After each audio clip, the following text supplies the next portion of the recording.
Good morning. In today's headlines, Florida Governor Ron DeSantis is set to launch his 2024 presidential campaign tonight.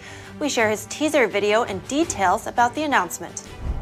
The Illinois Attorney General's office releases its sexual abuse report on the Catholic Church. It alleges over 4 times the amount of clergy previously named by the church. We have the details. LGBT-inspired clothing for newborns. Some parents are seeing red over a new fashion collection at Target. Find out what they suggest in response. The most powerful storm to strike U.S. Pacific territory in over 2 decades. Typhoon Mawar, a Category 4 hurricane, is poised to hit Guam today. The U.S. Surgeon General warns social media can have a profound risk on kids' mental health, and he's putting pressure on lawmakers and big tech companies.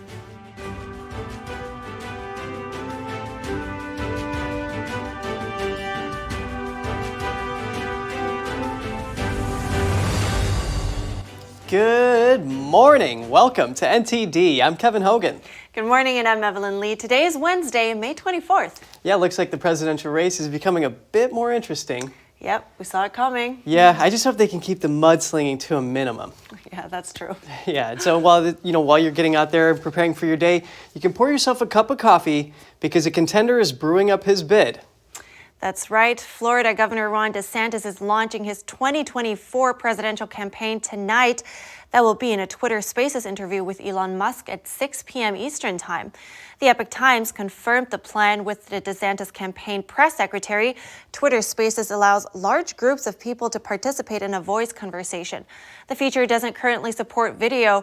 The platform will be used to pull questions in from audience. DeSantis' wife posted a teaser video about the bid on Twitter last night. They call it faith because in the face of darkness, you can see that brighter future. A faith that our best days lay ahead of us. But is it worth the fight? Do I have the courage? Is it worth the sacrifice? America has been worth it every single time. Now, DeSantis will be joining a crowded GOP field in an average of polls maintained by Real Clear Politics. Former President Trump held the lead yesterday with 56 points. DeSantis trailed in a distant second with 19 points. And speaking about former President Trump, his attorneys are requesting a meeting with Attorney General Merrick Garland. They say Trump is being treated unfairly. The lawyers sent a letter to Garland yesterday. It contrasted Trump's treatment with President Biden, his son Hunter, and the Biden family. In the letter, they say no U.S. president has ever been baselessly investigated in such an outrageous and unlawful fashion in the history of the country. They say they want to discuss the ongoing injustice being perpetrated by Garland's special counsel and his prosecutors, and ask for the meeting at Garland's earliest convenience. Now on to the economy. Negotiations on raising the debt ceiling will resume today. This after the two sides failed to strike a deal during yesterday's negotiations. Treasury Secretary Janet Yellen has repeatedly sounded the alarm that the department's funds will dry up by June 1st, which could cause the government to default on its debts. Economists say such a default could cause a significant recession and roil global markets. House Republicans want to make cuts to bring federal spending back to 2022 levels. They're also calling for stricter work requirements for those on welfare. The White House is calling for an end to tax breaks for corporations and the rich. Here's what folks on Capitol Hill are saying. We've done too much, we've gone too far. Both sides created this problem, both sides need to fix it. We cannot continue to incur debt at these levels. We cannot continue to print new money at these levels. We believe they've been productive. We believe there is a space and an opportunity here to have a bipartisan, reasonable budget agreement. We have to address the primary drivers of the U.S. debt ratio, which are the 2017 Trump tax cuts. Making a deal is just the first step. It then has to be turned into legislation. House members then get 72 hours to study the bill before voting on it. After that, it's on to the Democratic-controlled Senate before finally reaching President Biden for a signature. More news from D.C. Emotional scenes at a congressional hearing yesterday. highlighted the real-life impact of illegal immigration. Meanwhile, a group of lawmakers from both sides of the aisle are introducing an immigration reform bill. NTD's Ariane Pastar has the latest on border policy. If we had stricter border policies, my daughter would still be alive today. Nothing will bring my daughter back. Tammy Nobles is the mother of Kayla Hamilton. Kayla was allegedly murdered by an MS-13 gang member who entered the country illegally. At a Tuesday hearing, Nobles told the story of how someone entered her daughter's home last year and strangled her to death.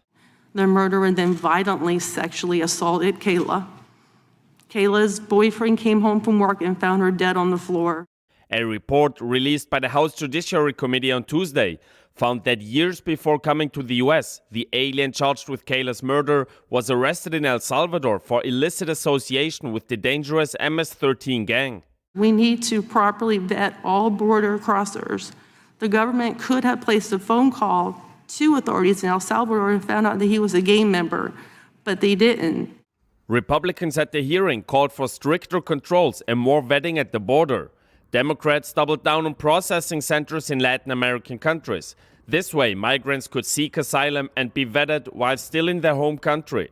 Also on Tuesday, a group of bipartisan lawmakers introduced what they call the first complete bipartisan immigration reform law in the last 10 years.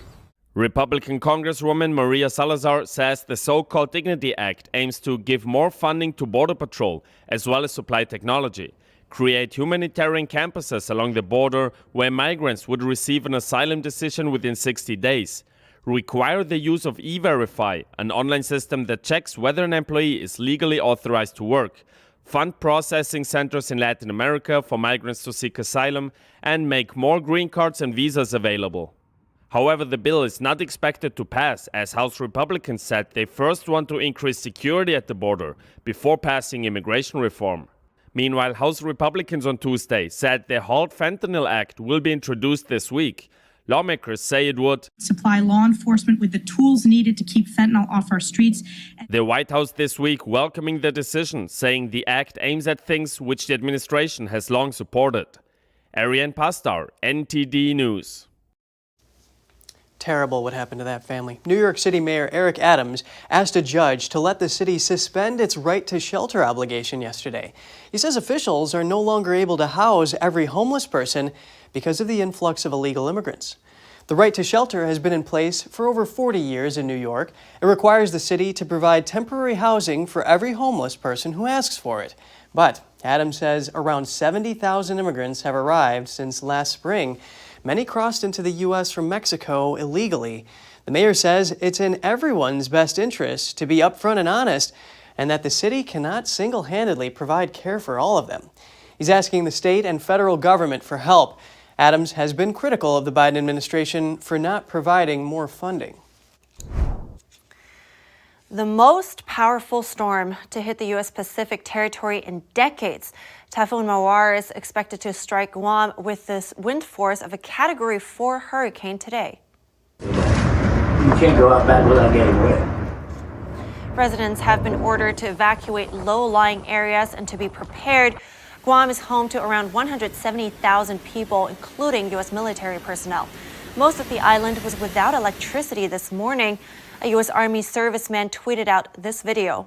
He told us it's one of the most severe storms he's witnessed in his life, and that visibility had dropped to around 15 yards. Wind speeds up to 150 miles per hour are anticipated. Forecasters predict storm surges up to 10 feet above normal high tide as the storm approaches. President Biden signed an emergency declaration yesterday and ordered federal assistance for response efforts. Now, the Illinois Attorney General's office released its report on Catholic Church sexual abuse yesterday. It found over 450 Catholic clergy sexually abused nearly 2,000 children in the state over roughly 70 years. That's over 4 times the amount of clergy named by the church when the investigation started in 2018. The state's attorney general says many of the alleged abusers will never see justice in a legal sense, but he hopes the report will shine a light on those who who violated their positions of power and trust, and church leadership who covered up the abuse. He says naming them publicly is intended to provide accountability and a measure of healing to survivors who suffered in silence. Here's the Attorney General yesterday. This report reveals the names and detailed information of 451 Catholic clerics and religious brothers who abused at least 1,997 children across all of the dioceses in the state of Illinois. The nonprofit organization Survivors Network of Those Abused by Priests, or SNAP, put out a statement yesterday following the release. It said the state's numbers are most likely understated. Senator Rick Scott issued a travel advisory yesterday for socialists visiting Florida. It states Florida is openly hostile to socialists, communists, and those who enable them. Scott added the situation is far more dangerous for socialists in South and Central Florida. He says that's because the large population of Cubans and Venezuelans living there have direct knowledge and experience of the horrors of socialism. The advisory appears to be a joke in response to a travel advisory recently issued by the National Association for the Advancement of Colored People, or NAACP. It claims Florida has become hostile to Black Americans under current leadership. The claim did not provide any evidence or examples. And after the break, cyber attacks, intellectual property theft, forced labor, and transnational repression. Hear what officials had to say about threats from the Chinese Communist Party at a hearing yesterday. And a new line of kids' LGBT-inspired clothing at Target has parents up in arms. And the retailer's collaboration with a clothing designer who has expressed satanic views isn't helping matters. Get the story in just a minute.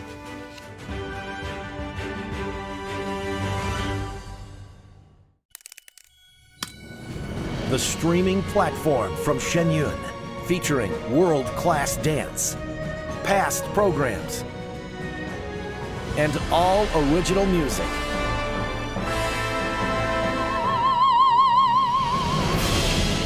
Masterclasses, behind the scenes, and more. Order now and save $100 on annual subscriptions at shenyuncreations.com/TV. I don't think that many kids in my son's school even do it. He makes fun of his friend who vapes. He would never try it. She's into soccer. She's on the honor roll. She's just not the type. No way. No way. No way. No way, my kid would never vape. Get your head out of the cloud. Today, nearly 8,000 kids will start vaping. Maybe even yours. Learn about the dangers at talkaboutvaping.org.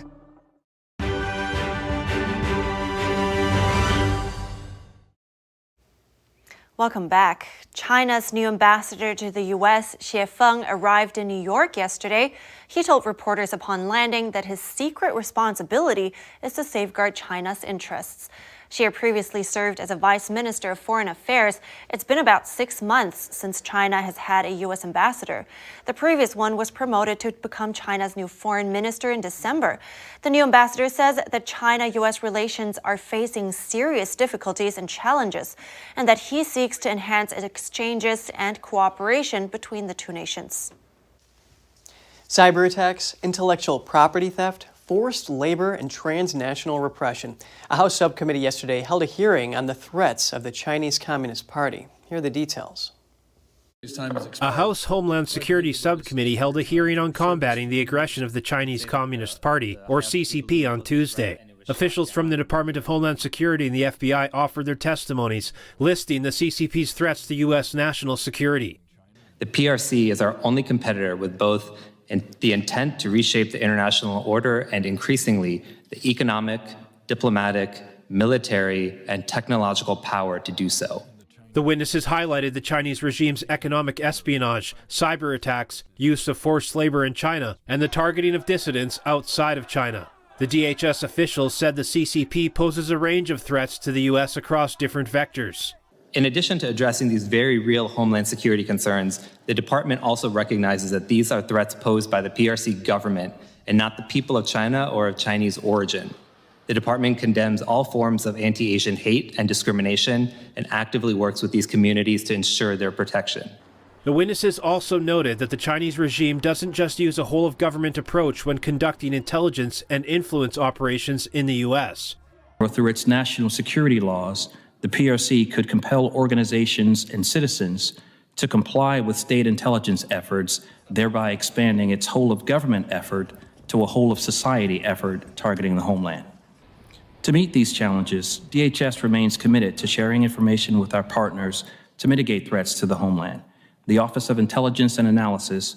The Deputy Assistant Director of Counterintelligence from the FBI shares that assessment.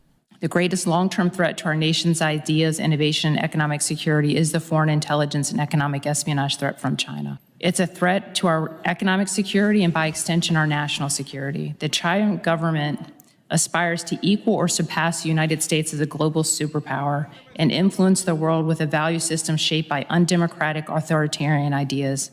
The DHS and FBI officials said they are committed to addressing the threats posed by the CCP and working with Congress on the issue. Staying on the topic of China, families torn apart. A brutal suppression of faith in China has changed the lives of millions, including some living in the U.S. NTD's Iris Tao was on Capitol Hill. So please help my father and help the people under the persecution in China. At a congressional hearing, we heard from several U.S. residents whose family members are being persecuted in China because of their faith. Let's take a listen. 10 years ago, my mom was behind the bars, and my father was trying his best to save my mom. And 10 years later, my father is behind bars. My mom and I are trying our best to save my father.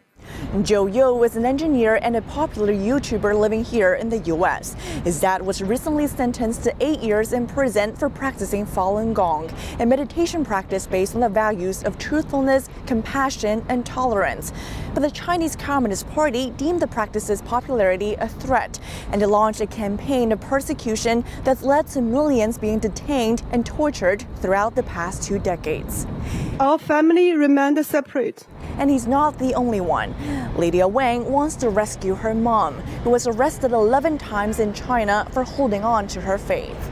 She has suffered for 24 years under the CCP's persecution and has been in prison over 10 years since 1999. We would like to bring her home to New York. This is not something that just affects people in China. And Congressman Gus Bilirakis of Florida, who convened this briefing, calls on the U.S. Congress to do more to help. No person should ever be intimidated, forced from their ancestral homeland, imprisoned, or murdered simply because of their beliefs. We've just begun to fight. Reporting in Washington, D.C., Iris Tao, NTD News. Coming up after the break, angry parents are calling for a boycott of Target. They say the store's LGBT-inspired clothing line for kids and infants is inappropriate. And the U.S. Surgeon General has a warning about social media and the profound risk it can have on kids' mental health. Those stories after the break.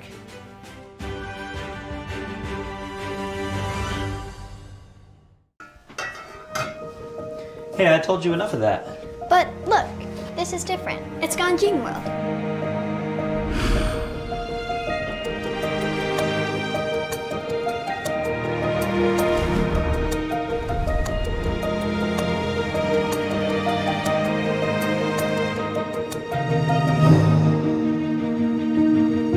Ganjin World. Family-friendly entertainment. The Fixture Pioneer, CGM. Professional AI intelligent fixtures. All-round integration of 4 systems. High precision, high durability, high quality. 2-micrometer repetition accuracy. More than 80 patent certificates. ISO 9001 approved. Precision clamping to meet your every need. CGM has it all. Pride of Taiwan. CGM.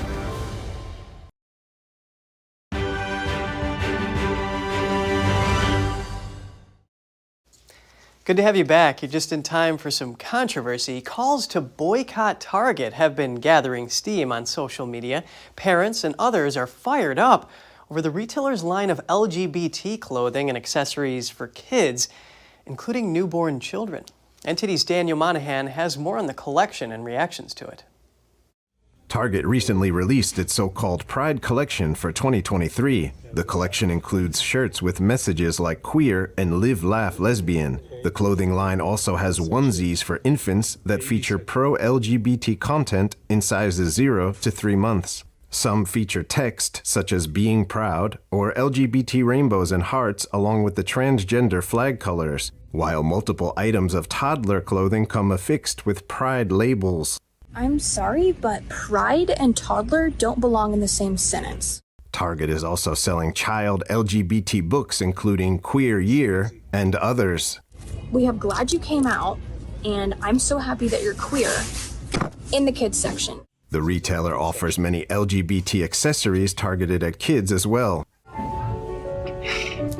Mom says I'm supposed to be more organized. And so-called tuck-friendly swimwear. The Pride collection at Target includes clothing made by a company based in England whose designer has shared satanic views. The company Abprallen is headed by a transgender man called Eric. Eric wrote on Abprallen's Instagram page last year, "Being called a demon is something I can cope with, and the idea of a trans demon is pretty damn cool. Most of my work focuses on gothic or dark and satanic imagery, juxtaposed with bright colors and LGBT+ positive messages." One of the slogans found on the company's t-shirts and pins is, "Satan respects pronouns." Target CEO Brian Cornell recently spoke about the backlash against so-called woke companies, saying, "I think those are just good business decisions, and it's the right thing for society, and it's the great thing for our brand." On Tuesday, multiple Target locations in the South reportedly moved some of their Pride products away from the front of the store in response to the backlash. Daniel Monahan, NTD News.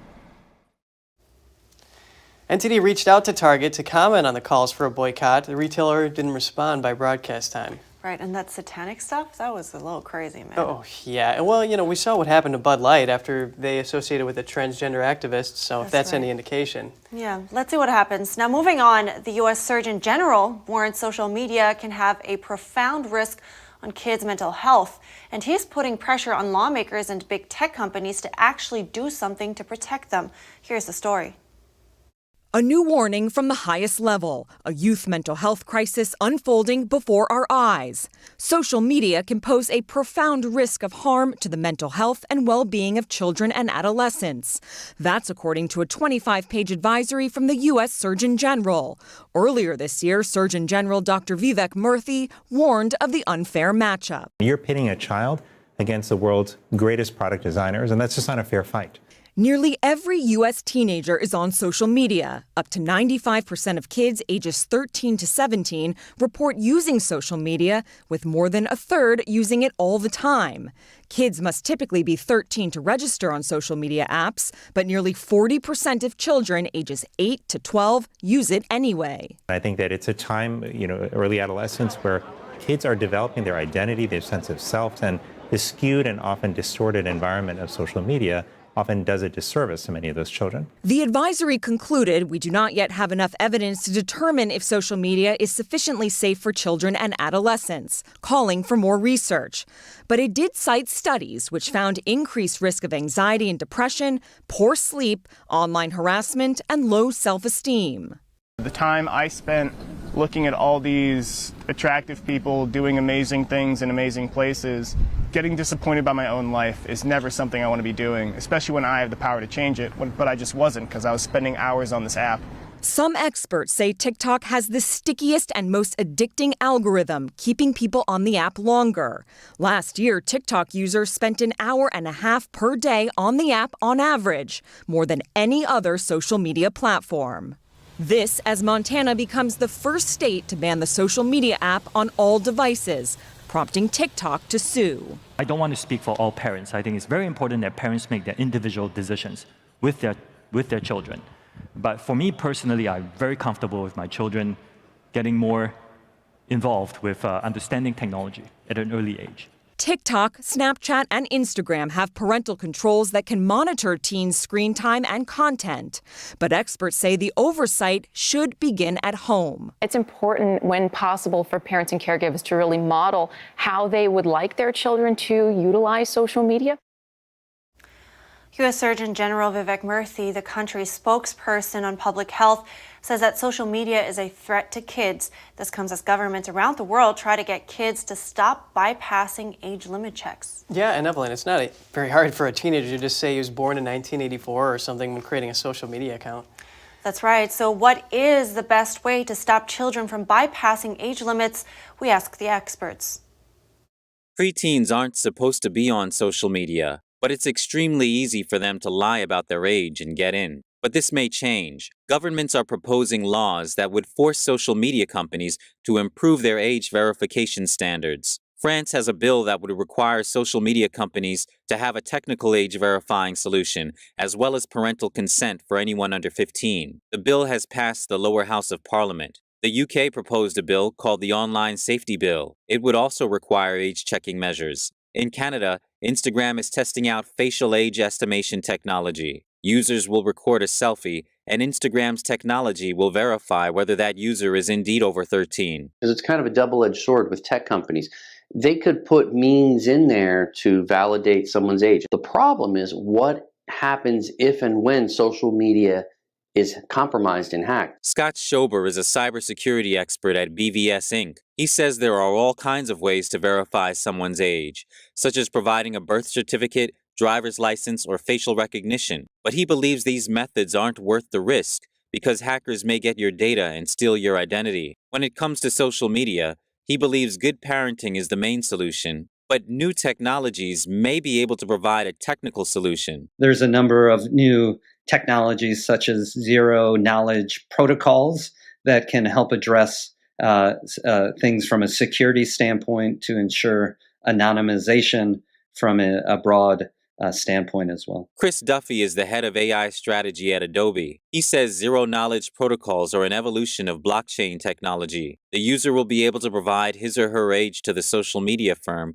without actually providing the explicit data. Rather, the age is verified through sophisticated math computations and algorithms. Still, Duffy says, there is no bulletproof way to protect data, but he says it's more important to add more and more layers of protection as technology becomes a bigger and bigger part of our lives.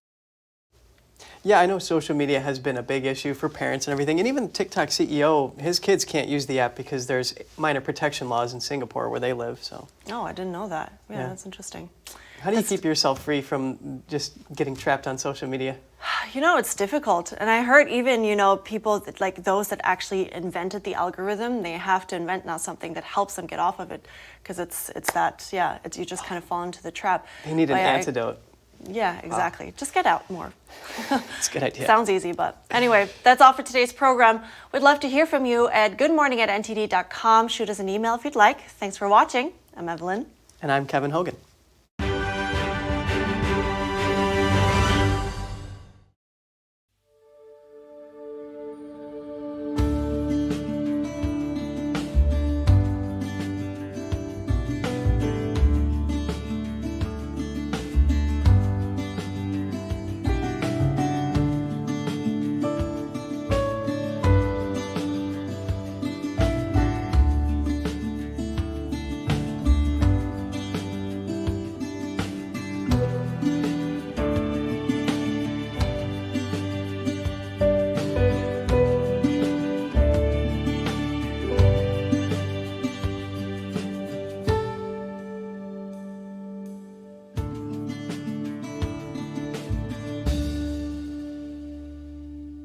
Thanks for watching us on YouTube. Did you know YouTube only keeps selective videos on its platform? So if you want to make sure you get the full picture, just subscribe to our newsletter.